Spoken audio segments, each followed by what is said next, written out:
would get wagons about this size in through the trees and harvest the walnuts.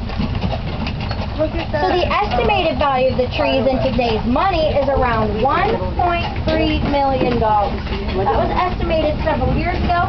It gained interest by now. What's that? $1.3 million. On our right, that is your Blennerhassett mansion.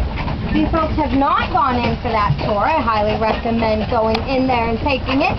It is a super fun, super cool tour that you can take. Now, the original mansion was under construction from 1798 to 1800. Margaret and Harmon Blennerhassett had it built when they lived on and owned the island.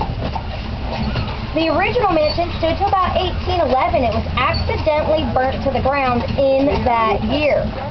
This mansion that you see on the island today was built to the same likeness on the same foundation as the original mansion.